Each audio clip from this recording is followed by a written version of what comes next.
Sir అలాగే ఈ winter సీజన్లో ఫీవర్స్తో రకరకాల ఫీవర్స్తో పాటు బాడీ పెయిన్స్ కూడా ఎక్కువగా వస్తూ ఉంటాయి. ఎందుకని సార్ అట్లా జరుగుతుంది? సో పర్టికులర్గా మనకి వింటర్ సీజన్లో అండి ఒళ్ళు కండరాలన్నీ పట్టేసినట్టు అనిపించడం, పర్టికులర్గా చలికి ఎక్స్పోజ్ అయినప్పుడు చాలా కామన్ అండి. సో ఎవరైతే ఈ దీర్ఘకాలికంగా రుమటాయిడ్ ఆర్థరైటిస్ లేకపోతే ఈ థైరాయిడ్ ప్రాబ్లమ్స్తో బాధపడుతూ ఉంటారో వాళ్ళకి కండరాల నొప్పులు ఇట్లాంటివన్నీ కొంచెం వింటర్ సీజన్లో ఎక్కువ అయ్యే అవకాశాలు ఉంటాయి. చలిలో ఏంటంటే మనకు అన్నీ కొంచెం గట్టిపడతా ఉంటాయి కండరాలన్నీ కూడా. మనకి ఎందుకంటే కొంచెం చలిగా అనిపించడం, దగ్గరికి ఇట్లా అనుకొని పడుకోవడం, దానివల్ల కండరాలు అన్నీ ఇట్లా దగ్గరికి అయినట్టు అనిపిస్తాయి, బిగుసుకుపోతాయి. బిగుసుకుపోవడం వల్ల మనకు అదొకటే కాదు, ఉదయం పూట లేసినప్పుడు కూడా ఈ చేతి వేళ్ళు కూడా కొంచెం ఇట్లా గట్టిగా అనిపిస్తూ ఉంటాయి అనమాట. రోజు గడుస్తున్న కొద్దీ ఆటోమేటిక్గా కొంచెం మనకి బెటర్ అనిపిస్తూ ఉంటుంది. ఇది సర్వసాధారణంగా మనం చూస్తూ ఉంటాం.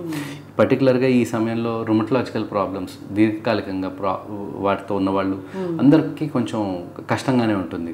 కాకపోతే ఏంటంటే వీలైనంత వరకు రూమ్ని వేడిగా పెట్టుకోవడము, ఆ తర్వాత వీలైనంత వరకు ఫ్యాన్ తక్కువగా వేసుకోవడము, ఆ తర్వాత సరైన మనం దుప్పట్లు ఆ తర్వాత బట్టల్ని వాడడము, వీటి ద్వారా కొంచెం వామ్గా పెట్టుకోవడం వల్ల కొంచెం వీటి బారిన పడకుండా జాగ్రత్త పడవచ్చు.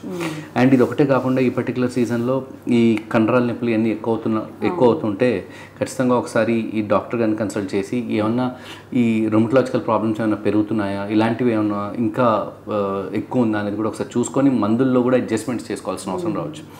ఈ పర్టికులర్ సీజన్లో జనరల్లీ ఇంకోటి ఏంటంటే మనకి చెమట ఇవన్నీ కూడా తక్కువగా ఉంటాయి. సో దీంట్లో మనం చూసేది ఏంటంటే ఈ దీర్ఘకాలికంగా హైపర్ టెన్షన్, హై బీపీతో బాధపడుతున్న వాళ్ళకి కూడా వాళ్ళు ఇంతకుముందు వేసుకున్న ట్యాబ్లెట్ల కన్నా కూడా అప్పుడప్పుడు రిక్వైర్మెంట్ ఆఫ్ మెడికేషన్స్ ఇంకా పెరగవచ్చు.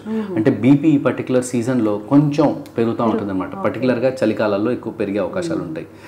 సో అందుకోసం ఏంటంటే మనం కొంచెం బ్లడ్ ప్రెషర్ మానిటరింగ్ చేసుకుంటూ ఉండడం, పర్టికులర్గా ఈ మెడ భాగంలో కానీ ఇక్కడ కానీ తలనొప్పి ఎక్కువగా వస్తుందంటే ఏమన్నా బీపీ ఎక్కువ ఉందా అనేది చూసుకోవడం కూడా చాలా అవసరం. అలా బీపీ ఎక్కువ ఉంటే ఖచ్చితంగా మనం కొంచెం డాక్టర్ గారిని కన్సల్ట్ చేసి వాళ్ళు ఆల్రెడీ మందులు వేసుకుంటున్నారంటే ఆ మందులు డోసేజ్ పెంచుకోవడం, మందులు వేసుకోవట్లేదు అంటే బీపీ కోసం మందులు వాడాల్సిన అవసరం. సో బీపీ అంటే మనకి 140/90 కంటే తక్కువ ఉండాలి ఎప్పుడు చెక్ చేసుకున్నా. రోజులో ఉదయం కానీ సాయంత్రం కానీ 2 చేతుల మీద చెక్ చేస్తాం మనం. చేసిన ఎప్పుడు చూసినా 140/90, అంతకంటే ఎక్కువ ఉంది అనుకుంటే మాత్రం ఖచ్చితంగా ట్యాబ్లెట్ వాడాల్సిందే. సాల్ట్ తగ్గించమంటారు? చాలా అవసరం సాల్ట్ తగ్గించడం. సాల్ట్ మనకి పర్టికులర్గా తెలుగు దేశాల్లో ఇది 2 చోట్ల రాష్ట్రాల్లో ఏం చేస్తారు, ఇంత వేసేస్తూ ఉంటారు. ఏది పెరుగులో కూడా ఇంత సాల్ట్ వేసుకుంటారు. అదొకటే కాకుండా నిల్వ పచ్చళ్ళు మన దగ్గర తిన్నంత ఎక్కడా తినరు. మ్యాక్సిమం పచ్చళ్ళు తినేది మన దగ్గరే. ఈ పచ్చళ్ళు ఇండియాలో ఇంకా తెలుగు రాష్ట్రాల్లో ఇంకా ఎక్కువ, చాలా ఎక్కువ యాక్చువల్లీ మనం పచ్చళ్ళు తినేది. సో ఈ నిల్వ పచ్చళ్ళు అన్నింటిలో ఉప్పు చాలా ఎక్కువగా ఉంటుంది. సో ఉప్పు ఎక్కువగా ఉండేసరికి ఆటోమేటిక్గా మన బీపీ కూడా షూటప్ అవుతుంది. రోజంతా మనం చూసుకుంటే 2 గ్రాముల కంటే మనం ఉప్పు తక్కువ తినాలి. అంటే ఉదయం లేచినప్పటి నుంచి రాత్రి నిద్రపోయేదాకా అన్ని కూరలో కలిపి, ఇంట్లో 4 ఉన్నారు అంటే మొత్తం అందరికీ కలిపి ఉదయం నుంచి రాత్రి దాకా 8 గ్రాముల షుగర్, 8 గ్రాముల సాల్ట్ మాత్రమే వాడాలి. అది అంత మోతాదులో ఎంతమంది వాడతారండి? ఎవరు వాడరు. ఇట్లా తీస్తారు, చేతికి ఎంత వస్తే అంత వేసేస్తూ ఉంటారు. ఒక కూరలోనే వేస్తారు 8 గ్రాములు.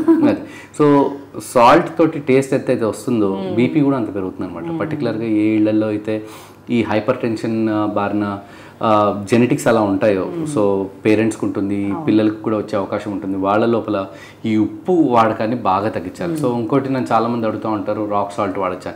రెగ్యులర్ సాల్ట్ కన్నా డెఫినెట్గా కొంచెం హిమాలయన్ సాల్ట్ ఇట్లాంటి సాల్ట్స్ కొంచెం వాడచ్చు. లైట్ సాల్ట్స్ అంటాము, అవి కొంచెం వాడచ్చు, కొంచెం బెటర్ ఉంటుంది. అలా అని చెప్పి అది కూడా మనం 16 గ్రాములు 100 గ్రాములు వేసుకుంటూ వెళ్ళకూడదు.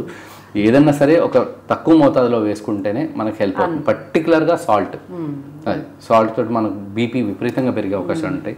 సో ఈ వింటర్ సీజన్లో చలికాలంలో మనం ప్రైమరీగా ఎవరికైతే బీపీ ఉందో వాళ్ళు కొంచెం బ్లడ్ ప్రెషర్ని మానిటర్ చేసుకోవడం, ఈ కండరాల నొప్పులతో బాధపడుతున్న వాళ్ళు కూడా వాళ్ళు కొంచెం వాళ్ళు కొంచెం వేడిగా పెట్టుకోవడం, వీలైనంత వరకు ఏసీలు ఆ తర్వాత ఈ ఫ్యాన్ల కింద ఉండకపోవడం, బయట కూడా చల్లగాలికి ఎక్స్పోజ్ అవ్వకుండా ఉండడం, ఇలాంటి జాగ్రత్తలు తీసుకోవడం. అదొకటే కాకుండా కొంచెం కీళ్ళకి వ్యాయామం చేస్తే కూడా, స్ట్రెచ్చింగ్ ఎక్సర్సైజెస్ చేస్తే కూడా కొన్ని రకాలుగా కాళ్ళు చేతులు ఏ జాయింట్స్ అయితే వాళ్ళకి పట్టుకున్నట్టు అనిపిస్తుందో స్ట్రెచ్చింగ్ ఎక్సర్సైజ్తో కూడా చాలా హెల్ప్ అవుతుంది. అండ్ వాటర్ కంటెంట్, నేను మళ్ళీ దీని మీద స్ట్రెస్ చేస్తున్నాను, బాడీకి వాటర్ కంటెంట్ చాలా అవసరం. So good amount of water తీసుకోవడం ద్వారా డెఫినెట్గా there will be some change.